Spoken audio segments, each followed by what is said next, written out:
Welcome back, everyone. We're diving into some fascinating material, this time excerpts from a book called The ABCs of Bible Prayer.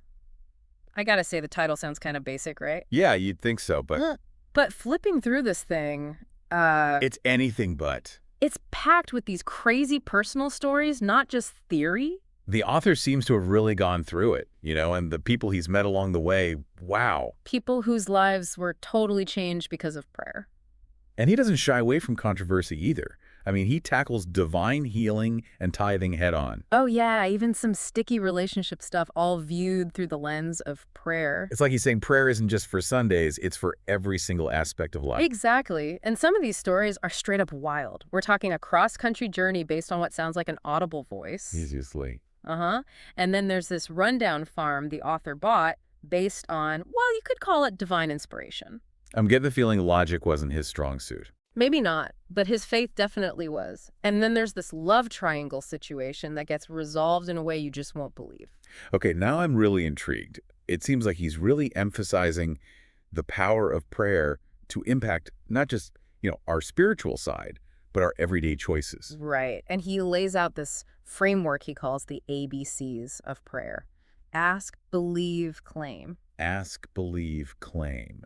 Sounds simple enough, but I'm guessing the claim part is where it gets interesting. It definitely does. He's talking about thanking God for the answer before you even see any evidence of it happening. It's like a radical act of faith. Like jumping off a cliff and trusting that wings will sprout, huh? Exactly. He even compares it to, when Jesus gave thanks before raising Lazarus from the dead. I see what he's getting at. And he tells this story about, well, he was struggling to get this very book published, feeling pretty down about it. Oh, the irony. Right. So he prayed, but specifically thanked God for sending someone to help, even though, there was no sign of it at that point. That same night, the pastor he was talking to offers to connect him with a publisher. Talk about a coincidence. Or was it? The author would say it was a direct answer to prayer, rooted in unshakable faith. He really pushes this idea that if you truly believe something will happen, that belief somehow makes it more likely to manifest. Now that's a thought-provoking concept. It kind of makes you wonder about the role of our own beliefs in shaping our reality, doesn't it? Absolutely. And he connects this whole claiming idea to the story of Jacob wrestling with the angel. Ah, classic, that all-night wrestling match. Right. Jacob wouldn't let go until he got that blessing. The author's point is it's like a spiritual never give up kind of thing. It definitely challenges the idea of passive prayer, just sitting around waiting for God to do all the work. Now, speaking of effort, let's talk about this young man, Bob. He was going through a rough patch, searching for answers, the big ones. And one day, he hears what he believes is an audible voice telling him to travel to Madison College in Tennessee. Whoa, hold on. Based on an inner voice, that's a pretty big leap of faith. Oh, he questioned it the whole way there. But when he arrives at Madison College, guess who he bumps into? I'm going to guess, the author. You got it. And guess what? The author had gone through a similar period of doubt and searching years earlier. Wow, what are the odds? Talk about a divinely orchestrated meeting? Or maybe just a wild coincidence. But the timing is uncanny. Yeah, and it seems like Bob really needed to hear what the author had to say because he was pretty down in the dumps. This meeting totally lifted his spirits. It's almost like his whole journey, all that doubt and questioning, led him to that specific moment. It makes you wonder about divine providence, right? Is there a plan unfolding in our lives even when things seem random or chaotic? That's a deep question, one that many wrestle with. The author would definitely say, yes, there's a plan. And this next story kind of takes this idea of divine guidance to a whole new level. He decides to buy a farm. Now it's peaceful. Not exactly. This place was run down, needed tons of work. His family thought he'd completely lost it. I can understand why. It's one thing to follow a hunch, but to invest in a fixer-upper based on a feeling, that's taking a risk. His brothers even joked maybe the devil answered his prayer, or that God's mail was lost or something. Ouch. A little family doubt to spice things up. But the author was completely convinced this was the right move, and he held tight to Bible promises, like Philippians 4:19, to get him through the tough financial times that came next. That's a powerful verse about God's provision. Yeah, he was basically saying, okay, God, I'm trusting you to provide because I believe this is what you want. That takes a lot of guts, especially when the people closest to you are questioning your sanity. What about his wife? How does she handle all this? Well, she was surprisingly quiet about it for a while. But then when the doubt from the family was at its peak, she said, We're in this together. I believe in you, and I believe in God's perdition. It's amazing how a supportive partner can be that anchor in a storm. It shows faith isn't just an individual thing. It's lived out in community, supporting and encouraging one another. And speaking of community, the next part of the book focuses on tithing, giving a tenth of your income to the church. Now, I know this can be a hot button topic. Yeah, tithing definitely stirs up strong opinions. Some see it as an outdated practice, others as a fundamental act of faith and obedience.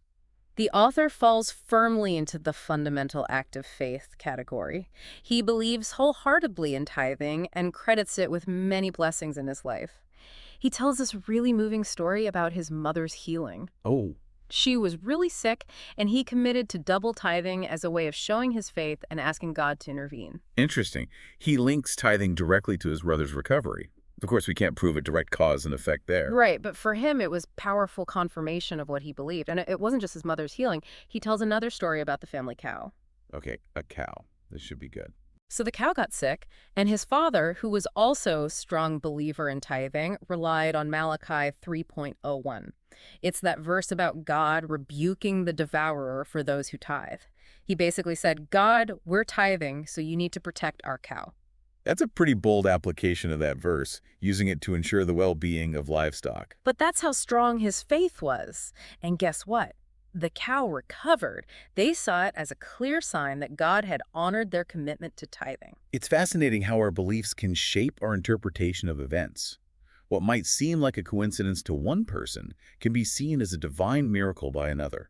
Now get ready for this next one because it's a doozy. A married man in the author's church develops a serious thing for a younger woman, and his marriage is about to implode. Oh boy, that's always a delicate situation. So many emotions, so much potential for hurt. The author feels he has to intervene, but instead of going the traditional counseling route, he decides to apply his ABCs of prayer, specifically the promise from 1 John 5.16. That's the one about asking anything according to God's will and he'll hear us, right?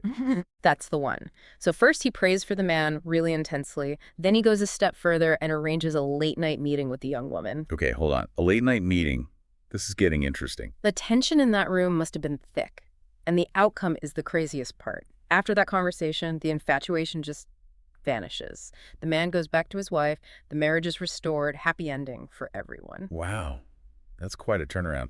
What did he say to her, I wonder? That's the part the book doesn't fully explain, but the author attributes it to his prayer, his intervention, and the power of Scripture. It definitely makes you wonder about the unseen forces at work in our lives. Absolutely. And speaking of challenges, let's talk about a story that deals with something often shrouded in shame: addiction. The author introduces us to Bertha George, a church member battling a secret addiction to tobacco and alcohol. Addiction is a tough one. It's so complex, often rooted in deeper issues. And in Bertha's case, she'd been judged and even ostracized by the church before, which made it even harder for her to ask for help. That's heartbreaking. It highlights the need for more compassion and understanding within faith communities, especially for those struggling with things like addiction. That's exactly what the author tries to do. He approaches Bertha with empathy, wanting to truly help. He uses this analogy of a blood transfusion to explain the power of God's word to cleanse and heal. That's a powerful image, connecting physical healing with spiritual renewal. He uses the verse from John 6.53, "Whoever eats my flesh and drinks my blood has eternal life." Yeah. He wanted Bertha to visualize God's word flowing into her, cleansing and healing her. Interesting interpretation, and did it work? It did. She experienced a breakthrough and found freedom from her addictions. But the author emphasizes that it wasn't a one-time miracle. She needed ongoing support, people to walk alongside her. That's so important. Having a supportive community, especially in early recovery, can make all the difference. They actually set up what they called victory clubs, where church members would take turns visiting Bertha, praying with her, encouraging her. That's a beautiful example of community in action. It shows that faith isn't just about individual belief. It's about supporting one another, especially through tough times. Now, are you ready to enter a realm where things get a little mysterious? Because the next chapter dives into the world of dreams and visions, where God seemingly communicates through these extraordinary means. Dreams and visions, huh? Always a fascinating topic. They hold this mystical quality, a sense of tapping into a realm beyond our everyday perception. And the stories the author shares are pretty wild. We have a Roman Catholic woman finding the Adventist church after a year of searching, guided by a dream. A dream leading her to a specific denomination. That's interesting. Then there's this Indian chief who received visions about biblical doctrines before encountering any missionaries. Whoa, that's even more intriguing. Visions about specific doctrines before any exposure to Christianity. And get this, there's a woman in Trinidad who recognized the author and specific details from his sermon, Wait. Before or after hearing him preach? from a dream she had 2 years before meeting him. Seriously? Okay, now you've got my attention.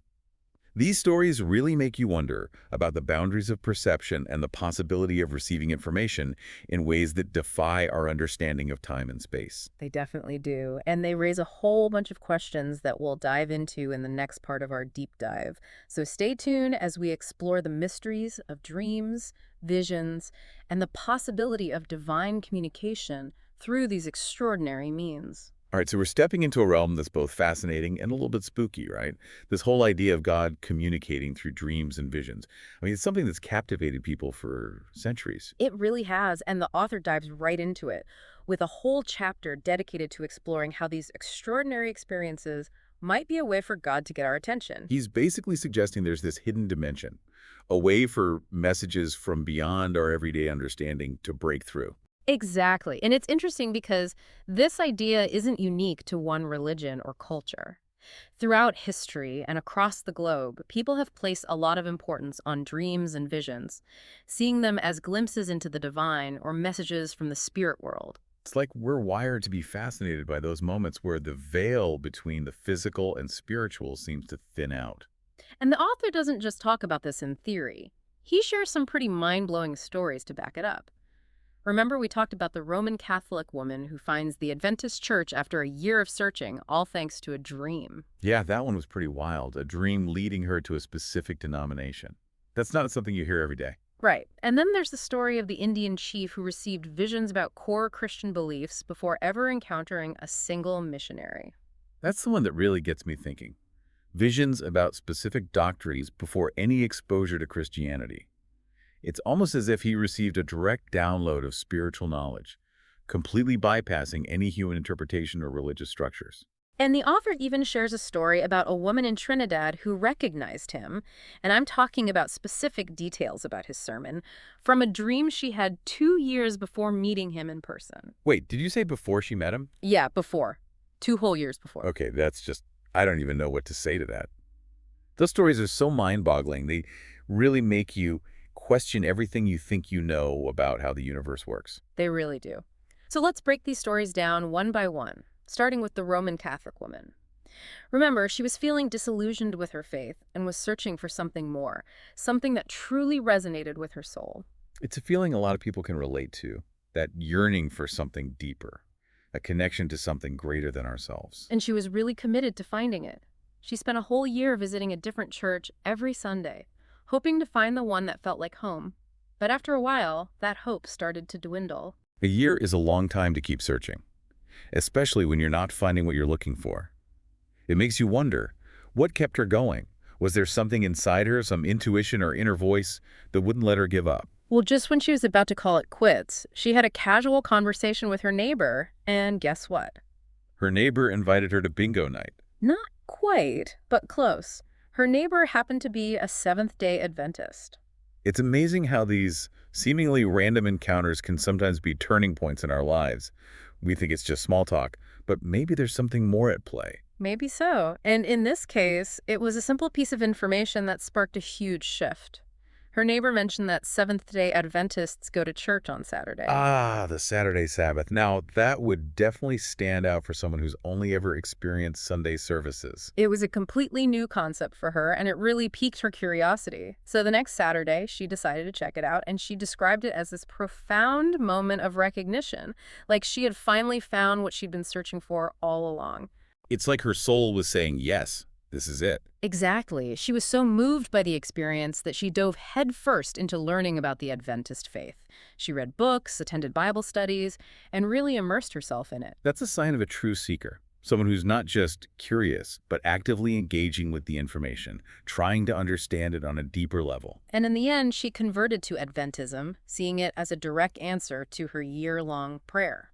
It makes you think maybe that dream and that chance encounter with her neighbor weren't so random after all. Right. Maybe there was a plan unfolding all along, a series of events orchestrated to guide her toward a place where she truly belonged. It's a beautiful thought, isn't it? Yeah.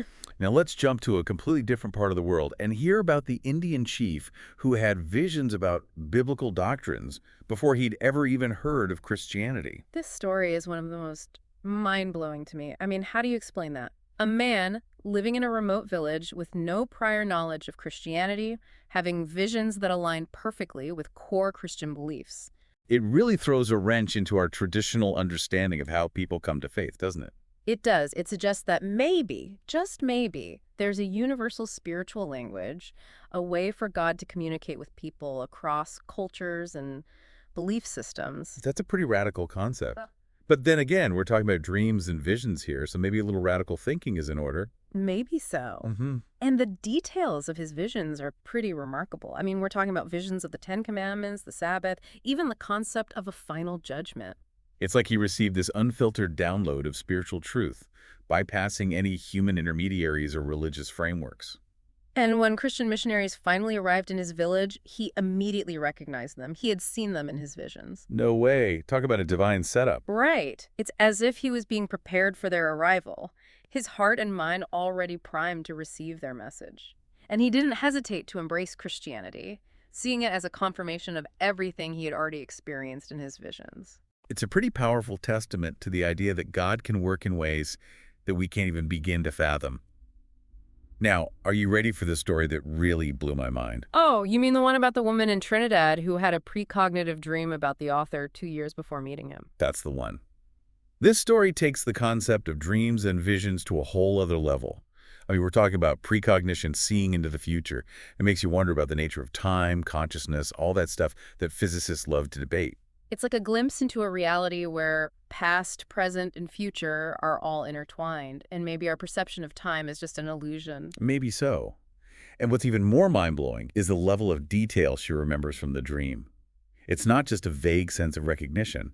She recalls specific details about the author's clothing, the sermon he preached, even the way he wrote down certain Bible texts and handed them to the congregation. Okay, so remind me how this all went down. I mean, it's easy to get lost in the mind-bending details of this story. So the author is invited to preach at a church in Trinidad. And as he's walking up the aisle, this woman turns to her friend and says, "Wait, I've seen that man before. I don't know where, but I recognize him." It's like a supercharged version of déjà vu, but instead of a fleeting feeling, she has this vivid memory of a dream. And then, as the author starts preaching, it hits her. She remembers the dream in full detail, and it's like she's watching a replay. Everything is exactly as she saw it in her dream 2 years prior. It's just, wow. It really makes you wonder about the limits of our perception, doesn't it? Maybe we're only tapping into a tiny fraction of what's really going on around us. That's a chilling thought. So what happened next? Did she confront him about it? Did he freak out? Well, she was obviously blown away by the experience, but here's the really interesting part. The dream didn't end there. She goes on to describe how, later in the dream, she's being invited by people of different faiths to attend their churches.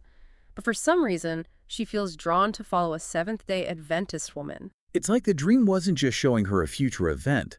It was also subtly guiding her towards a specific path. And guess what? That's exactly what happened. After this experience, and obviously still reeling from the dream, she starts attending the Adventist church. So the dream, the encounter with the author, it all converged to lead her towards a specific faith. It's Yeah. just, wow. And in the end, she converts to Adventism, seeing it as a confirmation of the message she received in the dream. Talk about a powerful example of the mysterious ways in which God can work. Now, in the final section of the book, the author moves from these mind-bending stories about dreams and visions to a topic that often stirs up a lot of strong emotions: the time of trouble. Ah, yes, the time of trouble. That period of intense tribulation many believe will precede the second coming. It's a topic that tends to evoke a mix of fascination and fear, and the author actually starts by sharing his own experience with how fear-based preaching about the end times affected him as a child. I can imagine those kinds of sermons would leave a lasting impression, especially on a young mind.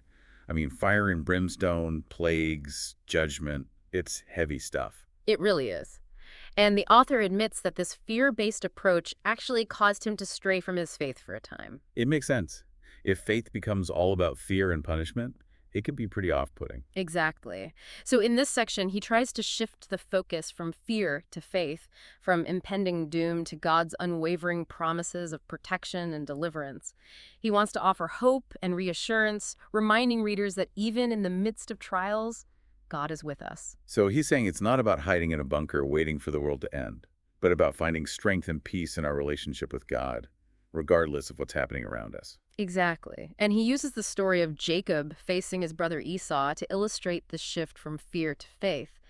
Remember, Jacob was terrified because Esau was marching towards him with 400 soldiers. Yeah, that's a pretty good reason to be scared. I'd be freaking out. But even in his fear, Jacob held on to the promises God had given him. He wrestled with God, poured out his heart, and ultimately chose to trust even when things looked pretty bleak. And he didn't just sit around passively waiting for a miracle. He reminded God of his promises, like he was saying, hey, you said you'd be with me, so I'm holding you to that. I love that.